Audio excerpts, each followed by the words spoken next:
welcome back to my YouTube channel. Thanks for joining. I'm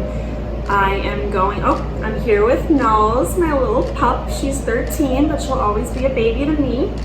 Okay, so as promised, I am going to read your assumptions about me and hopefully answer some questions that you guys have had. That you are 26 years old. Thank you very much. That's cute. Okay, no, I'm not. That you went to Catholic school. So no, I've mentioned a bunch of times that I'm Jewish, so that, I guess you don't watch all my stories, but no, I didn't go to Catholic school. I went to Temple. What? Hebrew school. I went to Hebrew school, but like barely. It was very reformed.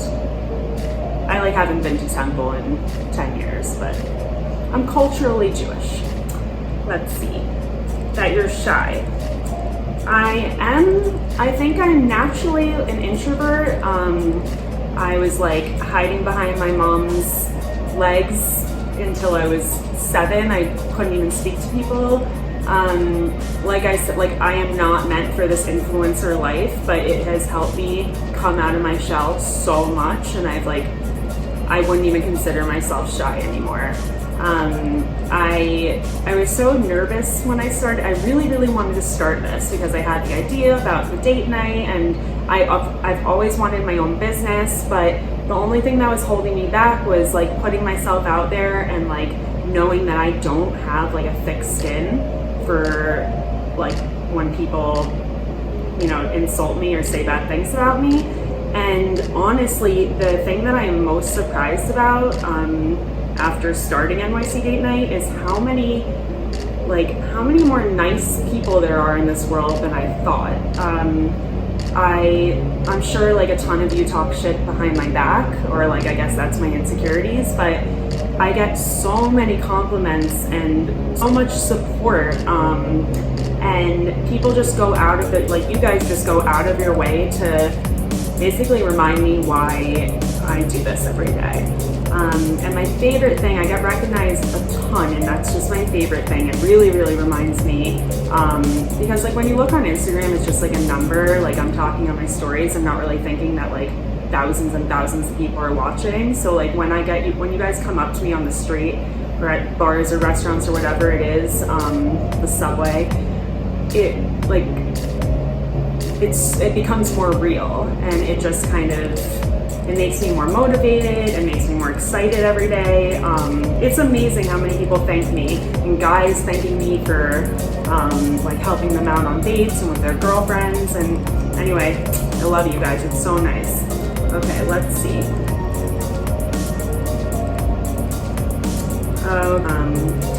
That you're from Long Island. Nope. I don't know why you would assume that. I mean, nothing against Long Island people. Sam, who's filming this, hi Sam. She's from Long Island, she's fabulous. I'm just not. So I'm from New York City, I'm from the Upper East Side. Okay. Someone said, my daughter and I think you're super nice and really chill. That's so nice. Someone else said, and these are a compliment. I'm telling you, you guys are, I assume you're a real one, you've been through enough where perception isn't your top thing. Yeah, I mean, listen, I still care about what people think about me. I prefer them to think positively. But I just there is an aspect where I'm at the point of fuck it, I am who I am.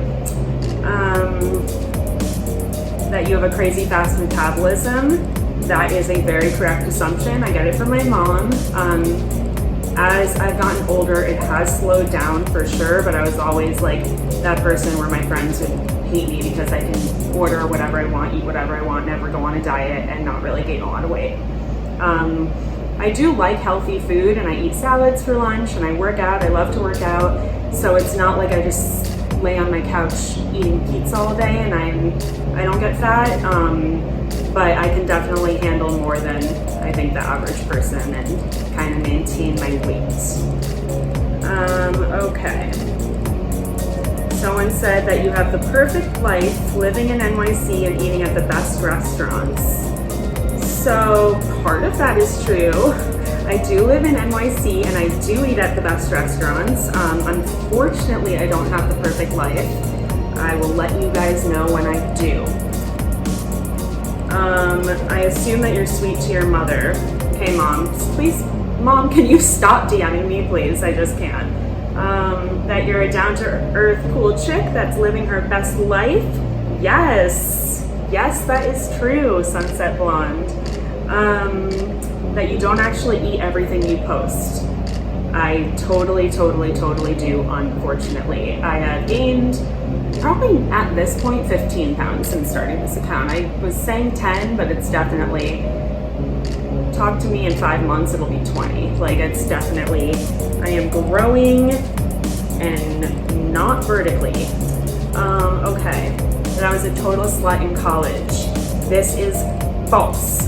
And if I was, I would totally own up to it, but I just wasn't. I was like way too uptight for that.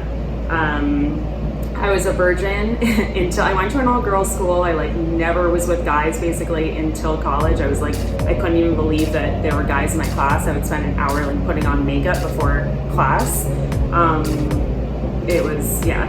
And so I was a virgin until I got to college, and I really just like wasn't comfortable enough in my sexuality to like even be a slut. So I spent like 99.9% of my time in my bed. I'm not saying that I never had like those nights or that I never, you know, obviously there were times that I was dating someone but that's not being a slut, so never mind. I was definitely not a slut. Next assumption, a lot of you are super duper concerned about how I afford my lifestyle.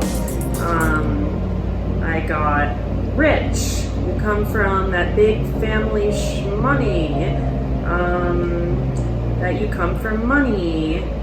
That you have a trust fund. Yeah. Basically, let's see. I assume you're from a very wealthy family, that your parents pay for your life. So, okay. No, my parents absolutely do not pay for my entire life. They do help me out with things here and there, but I definitely support myself, like, I support most of my own lifestyle. So, first of all, a lot of the time, the apartment that I show in my Instagram stories is my parents' apartment. They live on the Upper East Side. I live in like an alcove studio. They live in a very large 3-bedroom apartment. So that apartment is not mine, and I constantly get DMs from you guys saying like, oh my God, this apartment is so amazing. How do you afford it? In stories that are my parents' apartment. So I still do live in a very nice apartment. I love it. For me, I would always rather be like house poor, and then basically not be able to afford anything else. I don't go shopping. I rarely pay for my own meals because of NYC Date Night. I go a lot of places for free. I went to Cancun and Cabo this year for free in exchange for social media marketing of the hotels. So yeah, also I lived home until I was 26 after college. I basically didn't spend any money. I was teaching, I was tutoring, I saved up a ton of money from that. I also worked in marketing for 2 years before I became a teacher, saved all that money. And then I decided to do NYC Date Night full time, in which my parents gave me a loan. They said, you have a year to make this into a business, and then we are done, completely done, and not giving you another loan. So a lot of people get help when they're starting a business. My parents did help me. They're the reason that I can still live this way and not have to get like stay teaching or have other jobs. But I think you would be surprised at, you know, NYC Date Night. I know it seems like it's just like a fun Instagram account, but it is a business. It's a corporation, And I think there's some misconceptions when it comes to influencers. At least it's honestly what I thought before I became an influencer. And I hate that term influencer, but it's true. That's what we do. And it's not a lot of work. That, like, you know, you just see like me posting pictures at restaurants or whatever. It's like it looks like anyone could do that. It looks like it takes no time. So it's that, and it's about how much money you can actually make if you do it right and if you work hard enough. It's pretty much a 24-hour a day job. Like, Instagram never sleeps. The first year that I was doing NYC date night, like I said, like, I'm not cut out for this life. I was so stressed. I couldn't eat, I couldn't sleep. I would wake up at every hour checking my Instagram. Every post was like the most important post. It is not easy to grow from 0 to 50,000 followers completely organically without having like anyone you know to really help. I mean, shout out to my sister's friend Alexa, Eating NYC. She, like, in the very beginning, like, put me in her caption a couple of times, and it like got me going with like a couple hundred here and there. But besides that, I don't know anyone. I didn't have any help, and every single follower still counts, but every single follower then was like a really big deal. And I worked really, really hard to get to this point, and I was doing this while I was teaching and tutoring. And yeah, and I've been doing really well with it, monetizing my brand, and we can do another YouTube on how I do that. But I think that, like, if you see in a year that I'm living in a much shittier apartment, you'll know that, like, NYC Date Night didn't take off as projected. But I have a lot of really exciting things coming up, and I'm working really, really hard, and I think that after this year is up, I will not need another loan. Not that they're offering it, but yeah. That's basically my story. I saved up a ton of money, was able to afford this lifestyle until I quit my teaching job, and now I'm getting some help for the year. Okay, I don't know that I want to move to the suburbs when I get married and have kids. So I feel like that is a lot of people's goal. Like, in general, you get maybe like they're from the suburbs, then they move to the city for a little bit after college, then their goal is to like meet the right person, get married, move back to the suburbs and raise a family.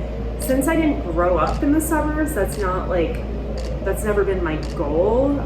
If I fall in love and like have a family and that's the way that my life like ends up going, then I'll feel blessed to just like have a family and be in love. But that's not my goal. Like, I love New York City. I would be very happy raising a family here. I would also, like, if I met someone that wants to move to California, like, it seems like, you know, the weather's awesome there, so maybe I'll do that. But yeah, like, the whole suburban life, not saying I'm not open to it, but it's not like the goal. So yeah, I think that you go out on dates every night. No, absolutely not. That sounds exhausting and awful. It depends on like if I'm totally single or if I'm dating someone. If I'm totally single, I'll go on probably a date a week, maybe 2. When I'm dating someone, at least in the beginning stages, I think like you should see them probably like 3 times a week. They don't all have to be like dates, maybe like one really like nice date night, then like you can like chill and watch Netflix another night and whatever it is. Let's see that. Okay, someone said, my assumption is that you've never been with a black dude, and it's okay because you come from and then it cuts off. Okay, no, I mean, yeah, you're right, I haven't. No hate, nothing against it, just has not happened. You know, I've heard you're very well endowed, and it scares me. No, I don't know if I can handle it, but you know, more power to you. I don't know if you. Anyway, no, you're correct. I haven't been with a black dude. Not against it, and that I will end it there with that assumption. Someone said, P.S. What's your skincare routine? You have such nice skin. Thank you. Let me know if you guys want me to do another YouTube about that. I feel like as an influencer, it's my rite of passage to do like a skincare video, even if no one asks. So like, I may just do it. Okay, so I think that I answered all of your assumptions for this time. I want to thank you guys for joining. If you haven't already, subscribe to my YouTube channel. I'm going to be doing really fun videos every week. And like this and comment below on what you want to see next.